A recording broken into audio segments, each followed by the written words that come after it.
espiritual, encontramos essa passagem de Gênesis, esse moço chamado Judá e a sua nora Tamar. Esta passagem apenas estou falando para vocês a título de informação. Estou vos informando que estou falando sobre Tamar e sobre Judá. Esses são os dois, vamos dizer assim, os atores desta mensagem de hoje. A peça central, fundamental para eu tecer um breve comentário. Este homem,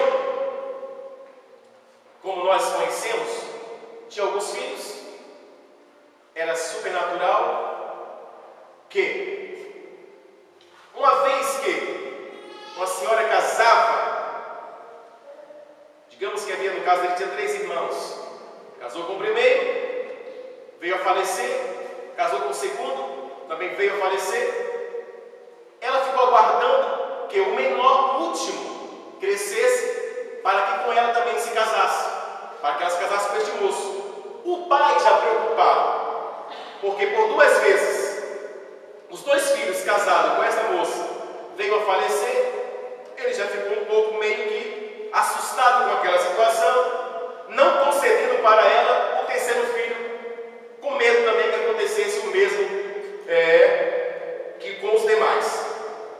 Esta mulher usando de uma astúcia, querendo dar continuidade à sua genealogia, à sua família, uma vez que o seu genro negligenciou, foi conivente com aquilo que havia acordado, que fazia parte da lei, entende? Dos princípios daquela época.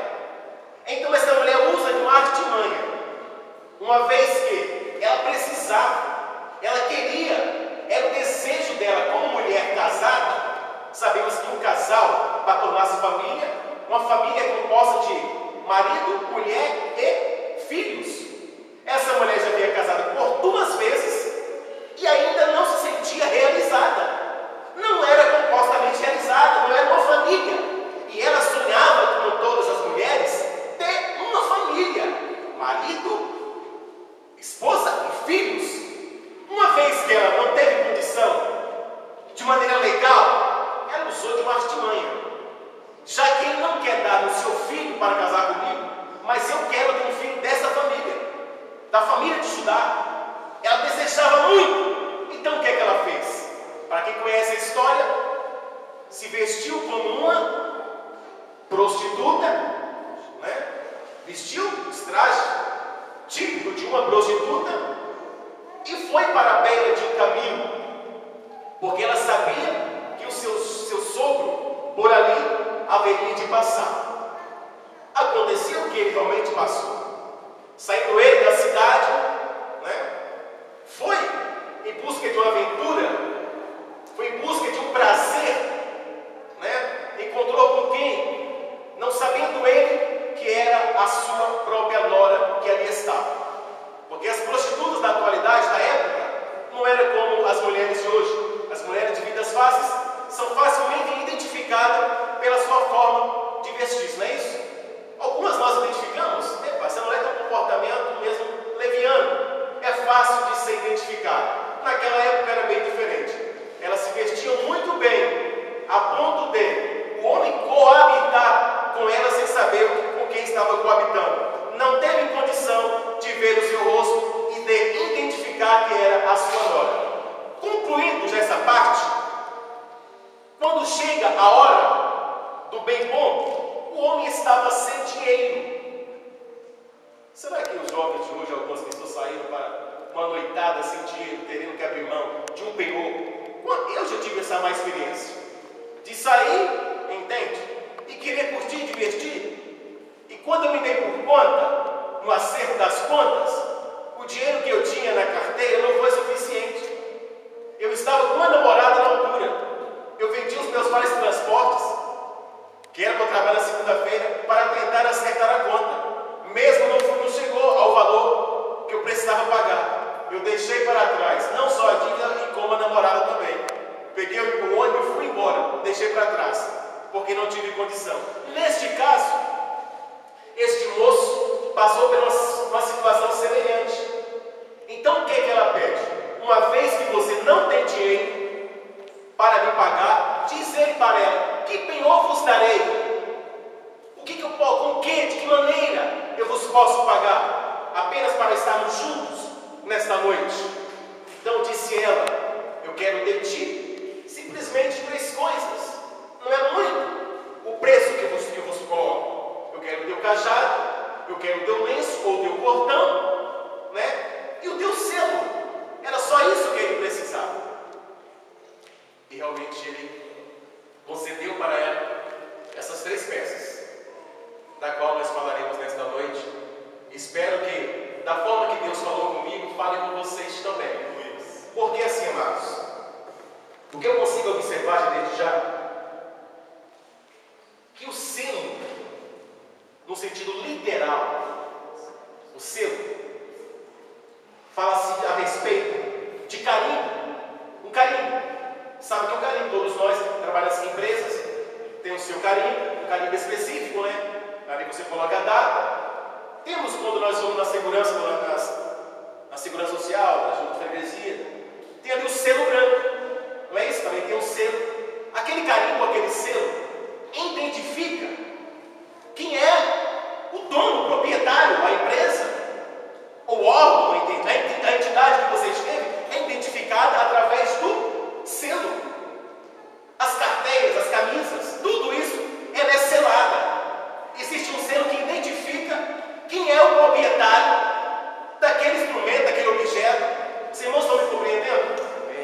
Então, assim acontecia que os patriarcas, os reis, entende? Os monarcas, todos eles tinham um selo, né, que identificava. Quando eles mandavam alguma carta para alguém, selava ali, né? O selo era em formato, alguns de anel, que vocês vão encontrar uma tradução no anel deles, entende? Dos reis, havia ali a identificação real. Depois de escrita a carta, eles carimbavam. Estava com o selo, você sabia. Através daquele selo, olha, este selo é de Judá. Este carimbo aqui pertence a Salomão. Este aqui, este selo é do rei Davi. Ah, este aqui é do rei Saul. Era fácil de ser identificado. Amém? Os irmãos estão compreendendo que o selo era uma forma de identificação das pessoas. O selo, a primeira coisa que eu falo sobre o selo, ela sabendo disso, que tendo ela em seu poder o selo, porque ela foi uma coisa muito bem arquitetada, muito bem planejada na mente de uma mulher, entende? Ela sabia que não tinha como Judá fugir da responsabilidade do erro que ele cometera, quando ela apresentasse para todos, olha, quando ela engravidou, né, coabitou com o moço, ficou grávida, quando ele soube que a sua nora,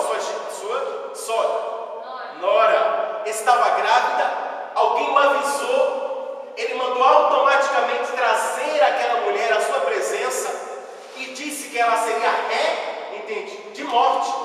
A sentença dela seria morte, seria apedrejada, porque ela infringiu a lei essa que ele mesmo anteriormente havia infringido também.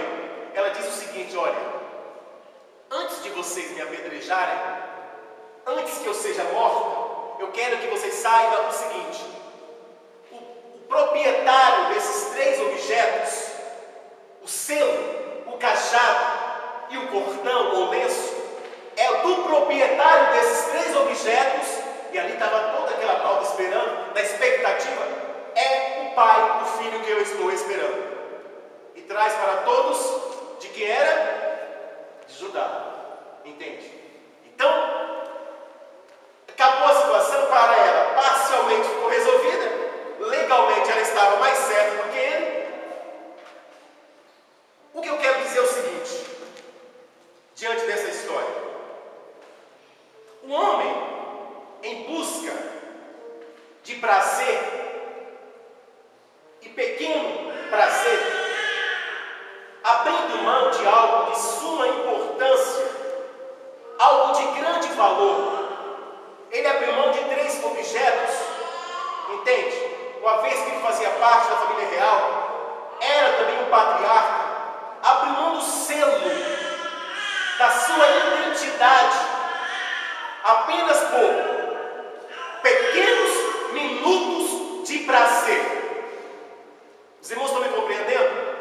Abriu mão de algo de suma importância, era a sua identidade que estava sendo negociada por apenas meros minutos de prazer. Eu sempre digo, foi um minuto de prazer e muitos minutos, horas, dias, meses e anos de profundo arrependimento. Eu já quero desde já deixar para vocês que eu não sei de que maneira você está negociando com Satanás, abrindo mão de algo tão importante que Deus nos concedeu por apenas pequenos